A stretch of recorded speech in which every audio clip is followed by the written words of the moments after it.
Martin Maver, kako potekajo priprave tu na Otočcu? Rekel bi odlično, najprej zaradi tega, ker imamo dosti punc, imamo 40 igralk iz več skupin vseh naših društev v zamejstvu. Imamo pa tudi izjemne pogoje, namreč zelo dobre telovadnice, imamo fitness, imamo bazen.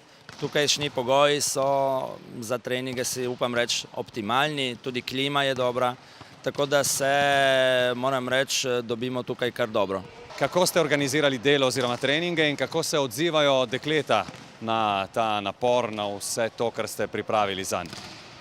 Skupine smo razdelili po starosti, imamo 3 delovne skupine, ki delajo kar močno, treniramo po 5 ur na dan, tudi več, in seveda se počasi začenja poznati tudi utrujenost, ampak moram reči, da se nobena od punc ne povleče nazaj, ampak da delajo s polno vnemo, s polno paro.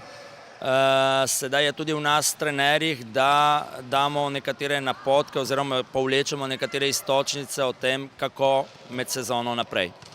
Punce pripadajo vsem društvom, ki so pač del naše odbojkarske zgodbe v zamejstvu v Italiji? Ja, priprave recimo nosijo predznak projekta za let, se pravi, da so zapopadena vsa naša društva, Bor, Breg, Kontovelj, Sokol in Sloga.